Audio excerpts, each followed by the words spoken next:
প্রিয় দর্শক শ্রোতা, মিরাজের রজনীতে নবী করিম সাল্লাল্লাহু আলাইহি ওয়াসাল্লাম মহান আল্লাহ পাককে দেখেছেন কিনা তা নিয়ে সাহাবীগণ মতভেদ করেছেন।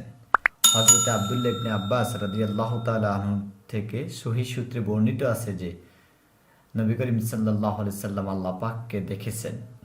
হযরত আব্দুল্লাহ ইবনে আব্বাস রাদিয়াল্লাহু তাআলা আনহু থেকে সহিহ সূত্রে আরও বর্ণিত আছে যে নবী করিম সাল্লাল্লাহু আলাইহি ওয়াসাল্লাম আল্লাহ পাককে অন্তর দিয়ে দেখেছেন। হযরতে আয়েশা রাদিয়াল্লাহু তাআলা আনহা এবং আব্দুল্লাহ ইবনে মাসউদ রাদিয়াল্লাহু তাআলা আনহু নবী করিম সাল্লাল্লাহু আলাইহি ওয়াসাল্লাম আল্লাহ পাককে দেখেছেন বিষয়টি অস্বীকার করেছেন। তারা উভয় বলেন, ওয়ালাকাদ রাআহু নাজলাতান উখরা, নিশ্চয়ই তিনি আরেকবার দেখেছেন। এ দ্বারা জিবরাইল আলাইহিস সালামকে বোঝানো হয়েছে। হযরত আবু যর রাদিয়াল্লাহু তাআলা আনহু থেকে সহিহ সনদে বর্ণিত আছে যে তিনি রাসূল করিম সাল্লাল্লাহু আলাইহি সাল্লামকে জিজ্ঞাসা করেছেন, আপনি কি আপনার প্রভুকে দেখেছেন? উত্তরে রাসূল করিম সাল্লাল্লাহু আলাইহি সাল্লাম বলেছেন, আমি তো নূর দেখেছি, তাকে কিভাবে দেখব? অর্থাৎ মহান আল্লাহ তাআলা ও নবী করিম সাল্লাল্লাহু আলাইহি সাল্লামের মাঝে নূরের একটি পর্দা অন্তরায় হয়েছিল।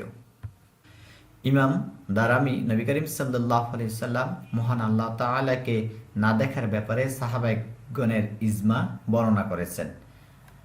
শাইখুল ইসলাম আল্লামা ইবনে তাইমিয়া রাহমাতুল্লাহ আলাইহি বলেন, হযরত আব্দুল্লাহ ইবনে আব্বাস রাদিয়াল্লাহু তাআলা আনহুর কথা, নবী করিম সাল্লাল্লাহু আলাইহি সাল্লাম আল্লাহ পাককে দেখেছেন এবং নবী করিম সাল্লাল্লাহু আলাইহি সাল্লাম আল্লাহ পাককে অন্তর দিয়ে দেখেছেন, এই দুটি কথা পরস্পর বিরোধী নয়। কেননা প্রিয়নবী সাল্লাল্লাহু আলাইহি সাল্লাম থেকে সহিহ সনদে বর্ণিত আছে যে তিনি বলেন, আমি আমার সুমহান ও বরকতময় প্রভুকে দেখেছি। এটি মিরাজ রাতের ঘটনা নয়, এটি মদিনা হিজরতের পর স্বপ্নযুগে সংঘটিত হয়েছিল। এর ওপর ভিত্তি করে ইমাম আহমদ বিন হাম্বল রাহমাতুল্লাহ আলাইহি বলেন, নবী করিম সাল্লাল্লাহু আলাইহি সাল্লাম আল্লাহ পাককে দেখেছেন, কেননা নবীদের স্বপ্নও সত্য হয় এবং অবশ্যই তা বাস্তবে পরিণত হয়।